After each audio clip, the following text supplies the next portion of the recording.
Hello everybody, welcome back to episode number 41 here in the Systematic Factory.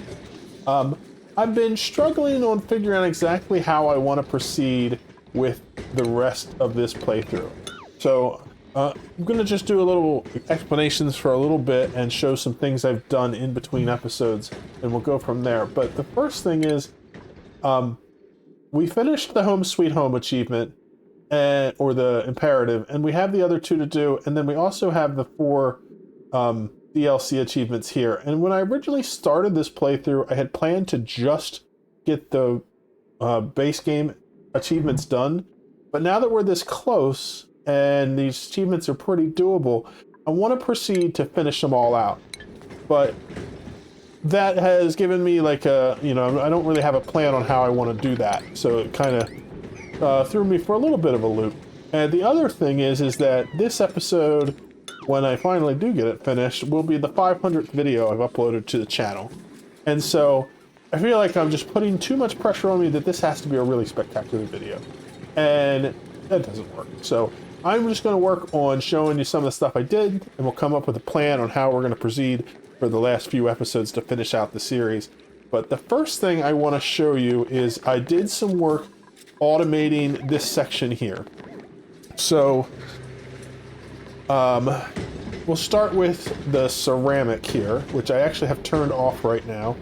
I have a system here where I have 20 tons of ceramic that gets stored here, and then I have my smart storage bin, which just holds 1 kilogram. And so the way this works when it's running, I want to show you the priorities, not the automation. The priorities are set up so that this one is the highest priority for ceramic. It's a 3, then there's a 2, and then there's a 1 up here. And so when I have ceramic turned on, ceramic will get made, and the ceramic gets picked up by our auto sweeper, and it gets put into this bin, and then it gets put into this bin first, or this bin next. And the reason it does that instead of going into the conveyor loader, because there's a thing with the conveyor loaders where even if they're a lower priority, the sweepers will sometimes put it in there to send it off. So what this system setup does is I have a automation wire that comes from the smart storage bin, goes into a buffer, and enables that conveyor loader for 60 seconds. So it'll fill this first, and then when this is filled, it'll put ceramic into this bin, and as soon as it does, it turns this conveyor loader on for 60 seconds, and it will load all the ceramic it has into there until the 60 seconds runs out, and then it will start producing it again until it trips this automation again. So let's let that play so you can see it's picking it up. So now this has 19.6 tons in,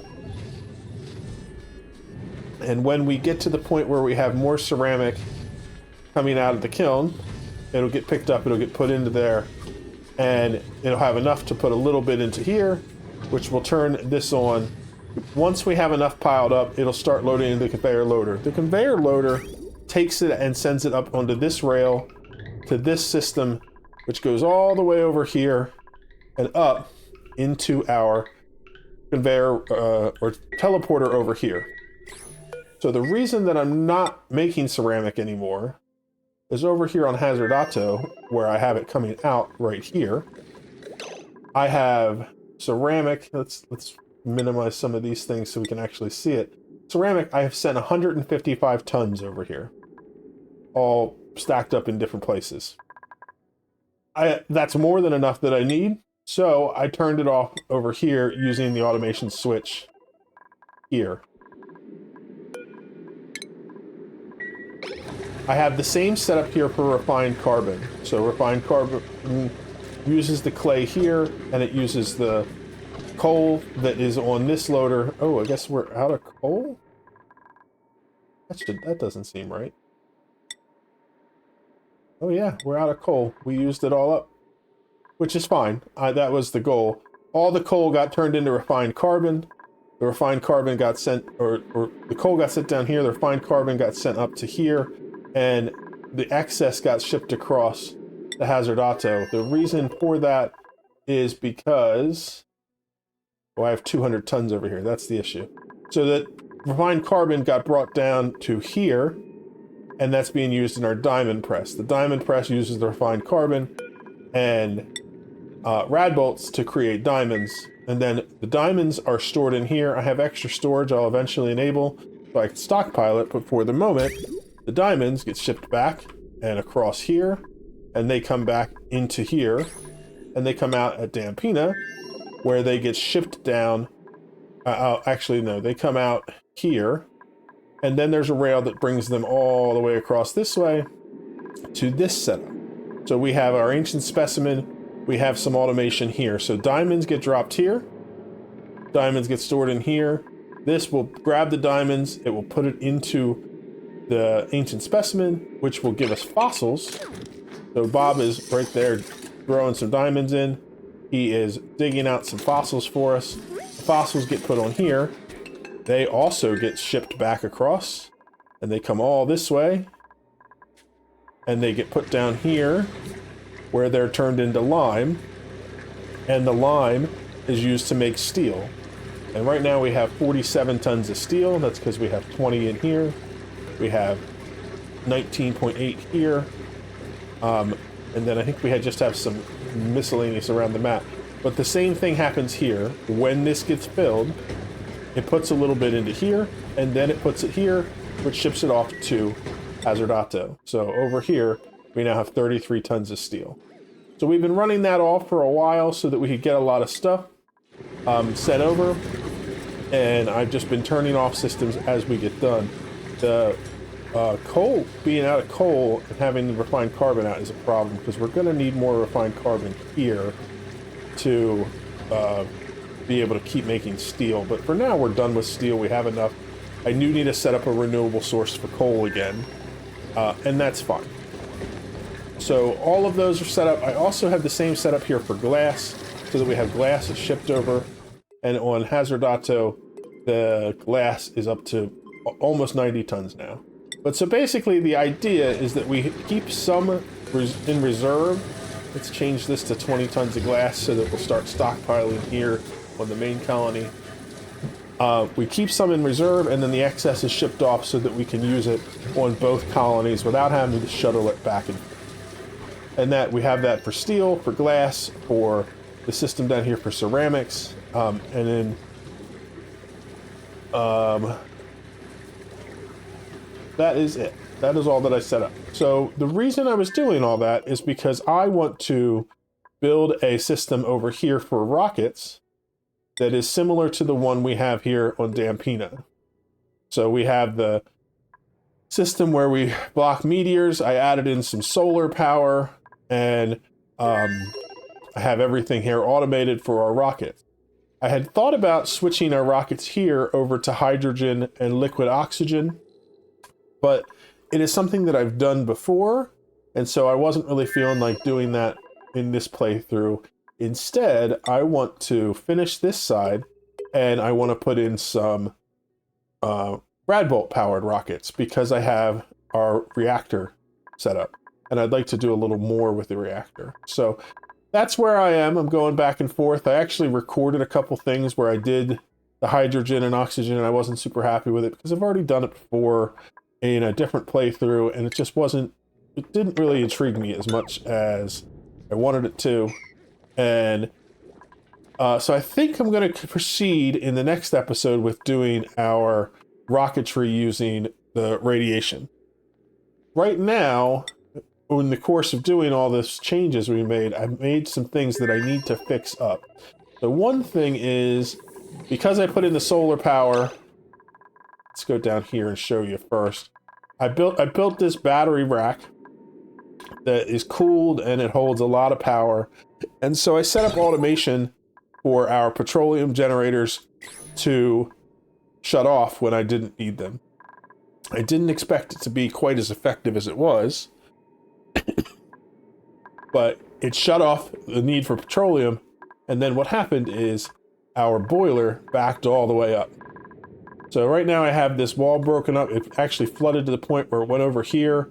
It cooked our reservoirs, and it started spilling up into this container. It was a real mess.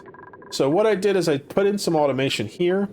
I have some automation now.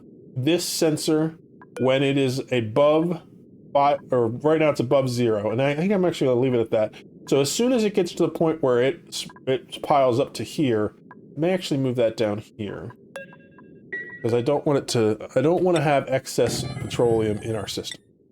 That's the goal. So basically, if it gets to the point where it fills up this row, so you know what? Let's put this sensor instead.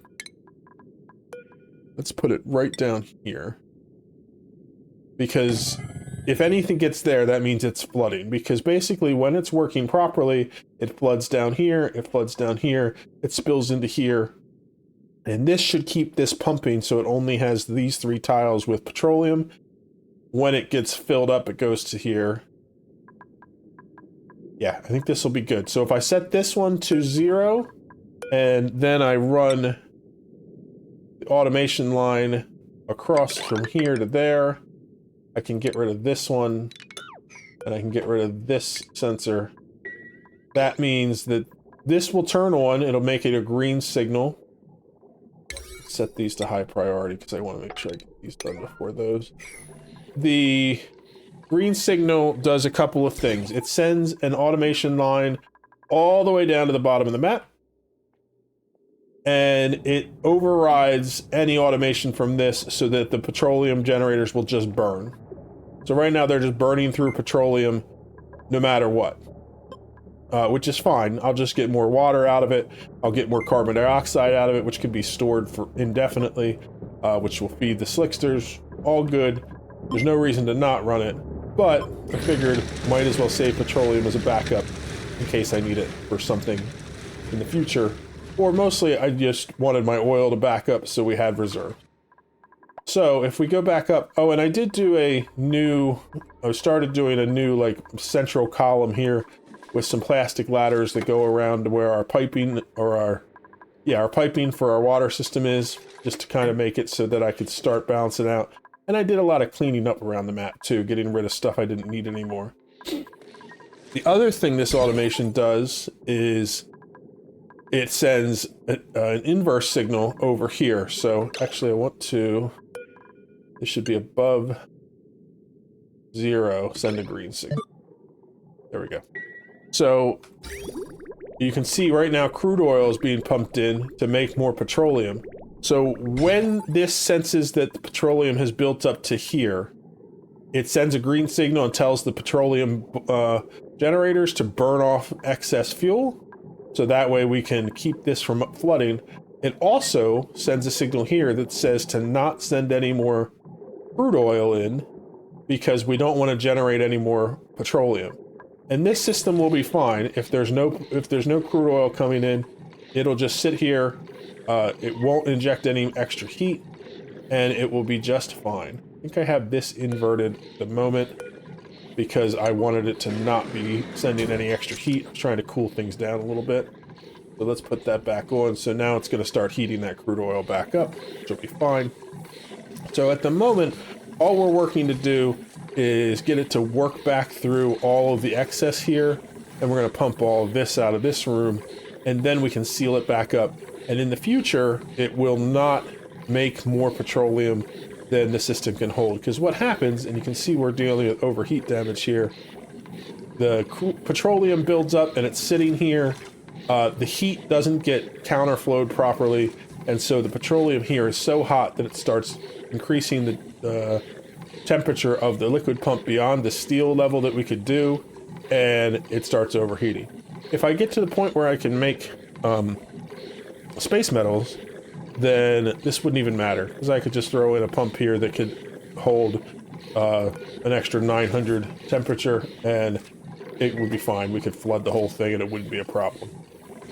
But for now, we want the automation to work. So we're busy repairing everything and getting this pump to work, but we'll get this all cleaned up. And then I may also automate it on another level where I make it so that we fill up the tanks so that we have petroleum stored before we shut off the production of petroleum.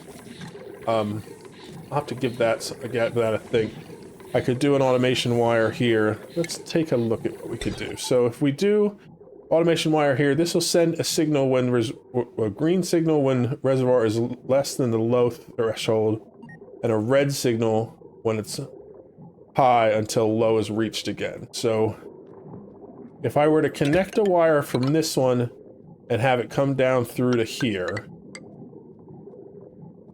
and then I set this to be 90% is high and then 10% is low, that would mean that it would send a green signal when it's less than 10%. So when we don't have any petroleum stockpiled to the point where it's built up in here, keep making petroleum, and then stop making petroleum when we get to 90%. So yeah, that would work, and I could disconnect this part of it.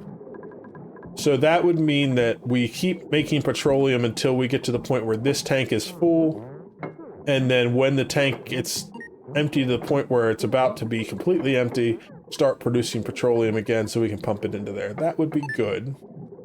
We could still have this system so that if it gets to the point where it gets too much and then it overfloods, it goes down there. So yeah, let's do that. And then we will take out this pump here, and we'll take this automation off there.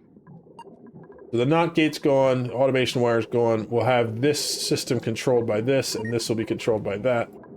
So for now, I want to turn this off because I don't want it to be burning the petroleum, because I want this to pump it into these tanks so that it fills up. So now what it's going to do, if we go down to the bottom, our petroleum generators should be off because the batteries are full and this signal is not receiving a green signal, which means our petroleum line here is backing up. And it's backing up all the way up to here.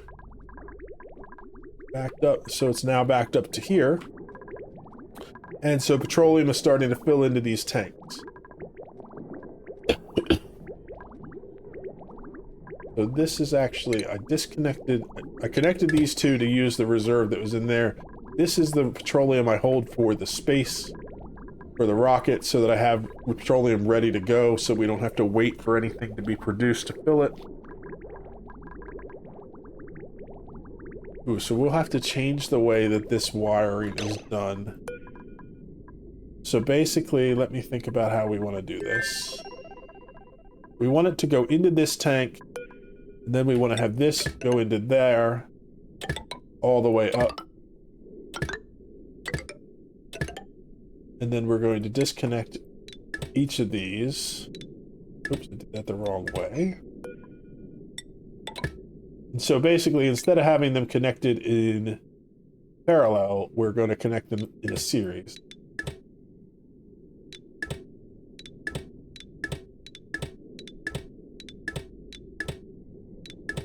And what that means is that this one will empty out into this one, which will empty into this one, and so forth all the way down, meaning that it's basically one giant tank.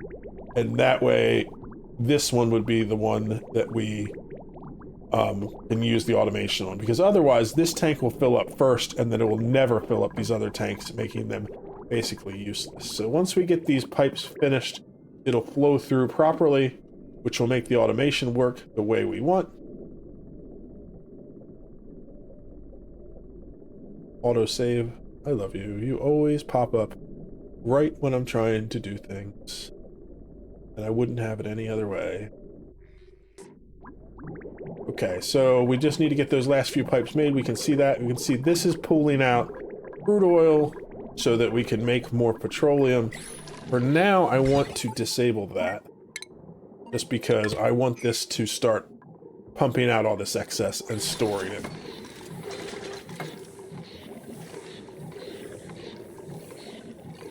Okay, so I'm going to let this run until all of this petroleum gets filled back into this system and gets it stockpiled, and hopefully we can get all of this out, and then we'll set up the automation to make sure it's working 100%.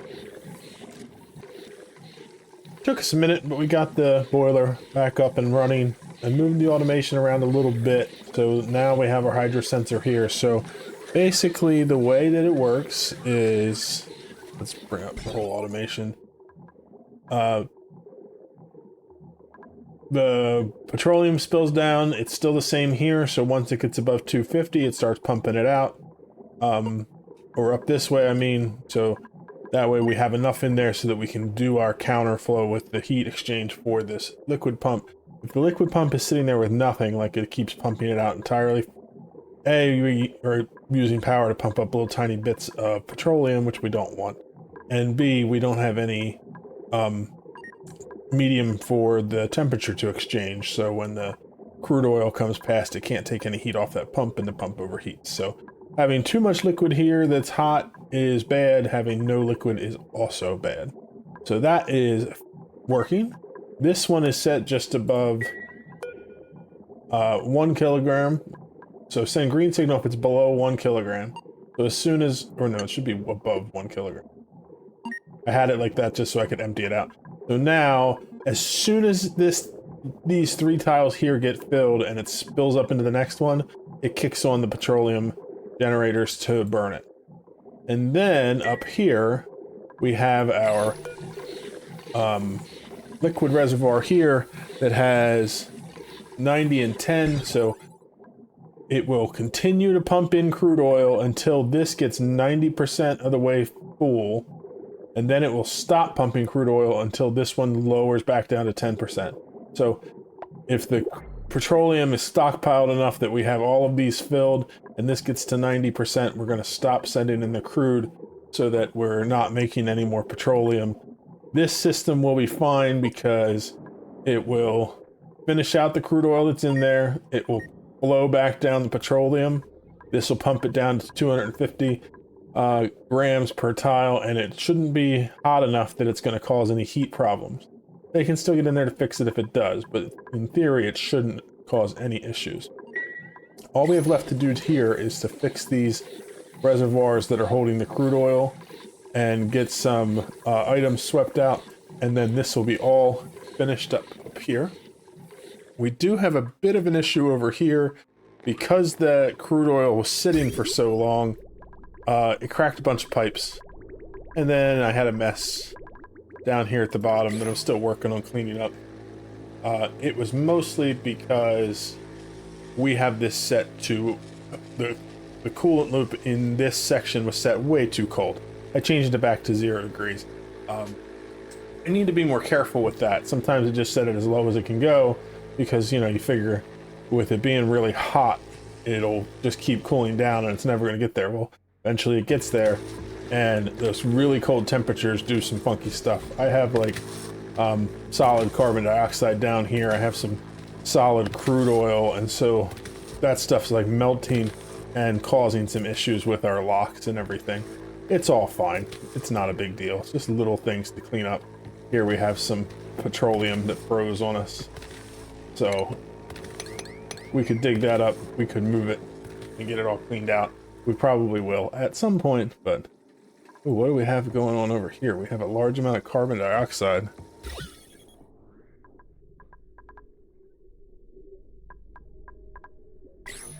That must be stuff melting. Yeah. So we had some solid carbon dioxide there, and now it's melting, and so it's gas, it's vapor, it's causing the carbon dioxide to flow out. It's just fine. It's not going to be an issue. It's going to work its way up and get out of the base eventually. We have some hydrogen that got out the same way because I had to clean up a mess here.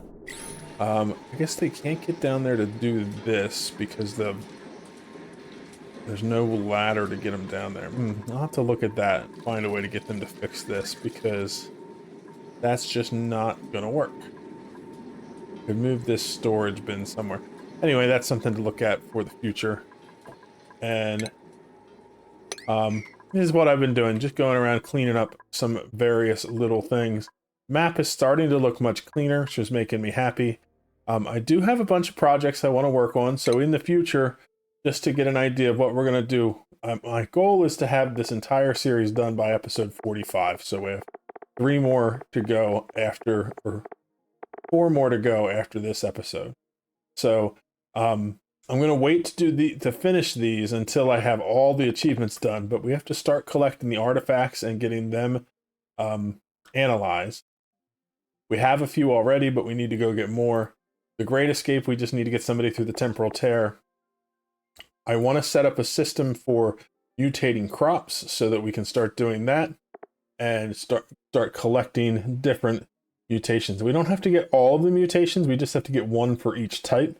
And so we're going to just get started working our way through that list and see what we can do with that. The mining, I want to set up a rocket that uses some automation to automatically go and mine and go back and forth. So that's going to take some work to get it set up, but once we get it set up, it should be able to be just run and automatically go and finish out that achievement. Getting rovers or dupes landed on all of the planetoids will be a challenge because some of them I don't exactly know how to do. And the morale in space, it's just a matter of getting it figured out so that we have the correct morale for somebody in space and letting them stay up there for 10 cycles. If we get a good rocket design and send it up there, 10 cycles is more than one trip. So they should be, we just have to have a good design for the rocket. And if we do that, then we'll be set. In order to do all of those things, I decided I wanted, like I said, do the Radbolt rockets over here because it's just something new that I've never done before. And so I need to start working on this project over here. So between now and the next episode, I'm going to rip out this ceiling, put in an automated meteor shield for this base, and get I'm probably going to put in like a solar panel array just like I did on the main colony, even though the nuclear power down here is plenty and we don't really need it. It'd still be nice to have because we have the items to do it. And then we'll start working on a couple of rocket bays. I want to have at least one that is set up specifically for a rocket. That the goal is I'm going to build a rocket. I'm going to have a spacefarer module designed for it, and I'm going to have a door that will only allow the duplicant, that is the pilot. It'll allow everybody in and out, but the pilot won't be able to leave. That way he just stays in the rocket all the time, and that'll be his home. And we'll set it up so that that rocket is automated to be sent once it's ready to go and all the storage is emptied and things like that. And then we can just let it go and it will just keep collecting items for us until we hit the achievement. So that's the next goal we're going to work on. But like I said, in between episodes, I'm going to do clearing this out because we've already seen the system here that we use. It's just a matter of reproducing it and tweaking it to work for the size that we have over there. Anyway, I hope you enjoyed the episode, and I hope you're enjoying the end of this series. I'm excited to get it finished and to get all the achievements done, and I'm excited to move on to a new series when it's done as well. I'm pretty excited to try out a lot of the things I learned this playthrough in one of the new scenarios with the new DLC. That is going to be our next Oxygen Not Included project for sure. I have decided on that. We may be doing some other stuff in between, but before we get to any of that, we need to finish out this series. I hope you enjoyed watching it, and we'll see you in the next one. Bye-bye.